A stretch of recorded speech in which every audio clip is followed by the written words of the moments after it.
Hello everyone, my name is Ryan Cam, and it's time once again to assemble the Movie Nerds Club. Last month, me and some fellow contributors talked about our favorite Disney movies, but now it is the month of October, there's a chill in the air, and things are about to get a lot scarier. Well, scarier than they have been, I suppose. It's time to talk about our top 10 favorite horror movies of the 2010s. And the same rules that apply to my Disney list definitely apply to this list. This is not the correct list by a country mile. This is not the objective list of the greatest horror movies of the 2010s. This is my list. I know going into this list, I'm gonna make some people mad. So before I get into my list, I want to talk about some movies that won't be on my list for various reasons, and then into my honorable mentions, which there are just so many. But first, I want to unpack some movies that will not be on this list. The first couple of movies that won't be on this list are Insidious and The Conjuring, the first ones. Some of you may find this hard to believe, but I've never seen these movies. I've actually seen 2 of the Conjuring sequels, or at least 2 movies in the Conjuring universe, Annabelle Creation, Annabelle Comes Home, and The Curse of La Llorona. And I've seen Insidious: The Last Key, but I have not seen the first Conjuring or the first Insidious. I don't know how that math works either, but it is what it is. The next pair of movies that will not be on my list are Get Out and Us, the 2 movies from director Jordan Peele. My poorly aged review of Get Out put to the side, I've thought about this movie more and more since I saw it, and I do respect why people like it. It's just not for me. Jordan Peele tried to make some kind of a social commentary rather than a horror movie, and that's okay for a movie to have a message. But when you have scenes where a guy literally sinks through a couch and enters the introduction to the Twilight Zone, I'm sorry, that's when I check out. That is the point where Fonzie has not only jumped the shark, but he has done a 630 over the shark. And as far as Us goes, I like that more as a movie than I do Get Out. But it makes absolutely no sense if you put any sort of logic towards it. Again, I have a feeling that some of my fellow collaborators will have those movies on their list, and that is perfectly okay. I'm not trying to gatekeep or say that they're bad people. That's not what I'm trying to go for. Those movies are just not for me.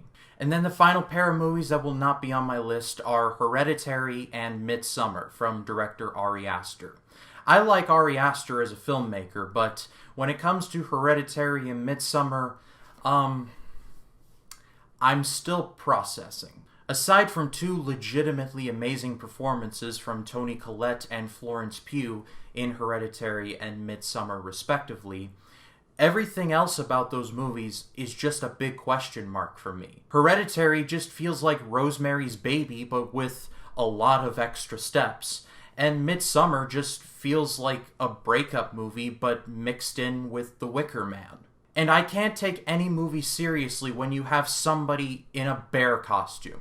Only you can prevent wildfires. Again, I'm sure one, if not both of those movies are going to be on my fellow collaborators' list somewhere. And if that is the case, then God bless them and more power to them. They're just movies that I still just don't know what to make of.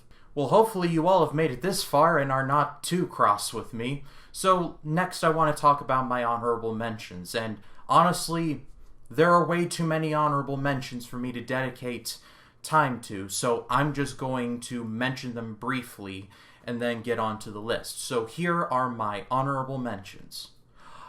The Evil Dead Remake, The Visit, 10 Cloverfield Lane, The Shallows, Train to Busan, Annabelle Creation, It Chapter 1, Happy Death Day 1 and 2, A Quiet Place, Phoenix Forgotten, Halloween 2018, Overlord, Brightburn, Crawl, and Scary Stories to Tell in the Dark. Those are my honorable mentions. Now, let's get on to the actual list. Number 5, Ready or Not. I was completely blown away by Ready or Not. I had no idea that it was going to be as good as it was, but it was flat out fantastic. Samara Weaving gives a star-making performance, and I hope that she gets more work after this. Andie MacDowell, Bill Murray's love interest from Groundhog Day, is somehow sinister? This movie manages to pull it off. And this movie pulls off the kind of horror comedy that arguably hasn't been seen since the Evil Dead movies. Speaking of the original Evil Dead, my one problem with this movie is that it does feel a little bit too much like the Evil Dead. Not by much, but definitely enough to notice. But at the end of the day, that's just a nitpick. This movie is still just flat out fantastic. Number 4, Dr. Sleep. Spoiler alert, this will not be the last Mike Flanagan movie on my list. When I heard that a sequel to The Shining was going to be made, I was very nervous because The Shining is my all-time favorite horror movie. I watch it every year on Halloween night without fail. So I was incredibly nervous to see what was going to happen. And to my shock, it was fantastic. Ewan McGregor gives his best performance in years. Rebecca Ferguson is always impressive. And an excellent star-making performance from the little girl, whose name I can't remember right now, so I'll put her name in the lower third, because she was legitimately awesome. My one problem with the movie is that Mike Flanagan leaned a little too much into the Shining Easter eggs, to the point where there is a scene in the middle of this movie that is framed exactly like the opening scene of The Shining, when Jack Torrance arrives at the Overlook for the very first time and has that job interview of his. Like, it's framed almost exactly the same. But as a sequel to my favorite horror movie of all time, it advances the story in a way that was very satisfying.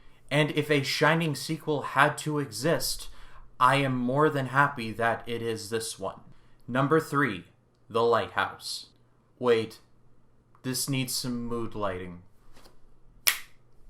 There we go. The Lighthouse is essentially The Shining, but instead of taking place in the snowy mountains, it takes place in a rock in the middle of the ocean.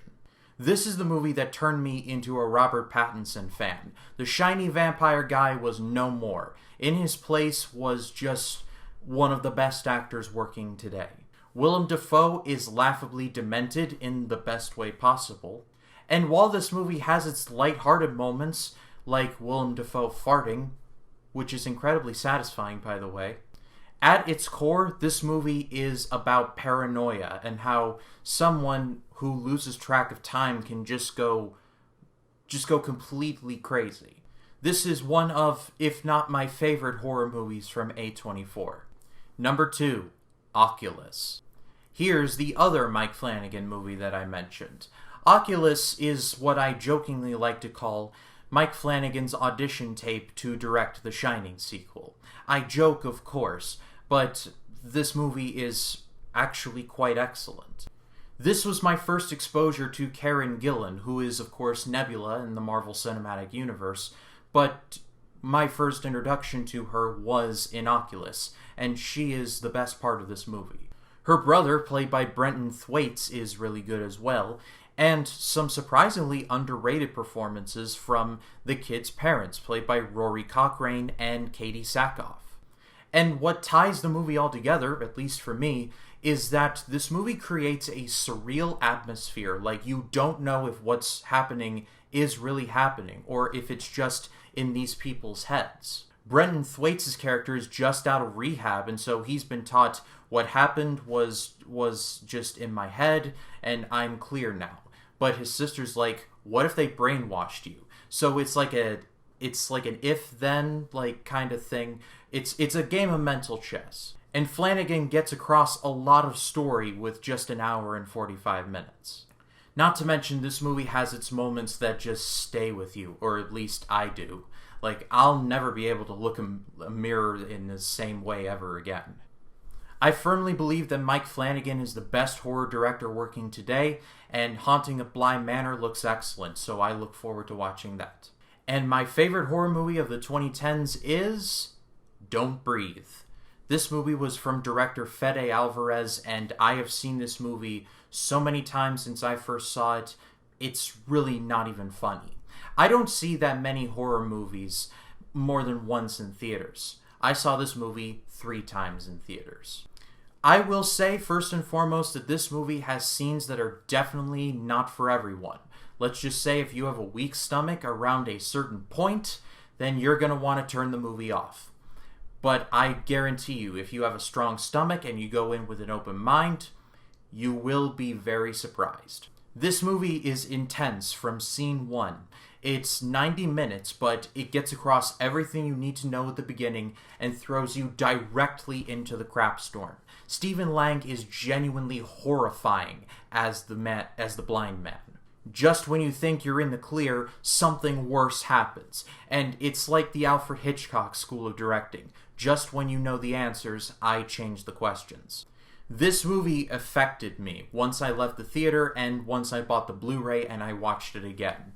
It's one of those movies that I still haven't stopped thinking about since I first saw it, and that's why Don't Breathe is my favorite horror movie of the 2010s. And that's my list. Boy, I hope I'm not kicked out of the Movie Nerds Club. Guys, thank you so much as always for watching, and please be sure to check out the other videos in the Movie Nerds Club. They'll be linked in the description below, and I do highly recommend that you check out these creators. I'm a big fan of theirs, and they get my stamp of approval. This group includes Rachel from Rachel's Reviews and my co-host. I'm co-host with her on the Hidden Gems podcast, Ren from Ren Geekness, Larry from LC Screen Talk, and Alyssa from Mainly Movies. I'm a big fan of all of them, and so I highly recommend that you check out their videos. Scary Mania is running wild on this channel. Today is October 3rd, so that means that my episode on The Phantom of the Opera should have dropped, which means tomorrow I'll be talking about 1931's Dracula, and I'm so looking forward to showing you all about that. But if you like this video, please be sure to leave a like, comment your thoughts down below, and if you like this video and you want to see more like it, hit the subscribe button and click the bell to allow notifications. That way when a new video drops, you'll be the first to know about it. My name is Ryan Cam, and I'll see you in the next one.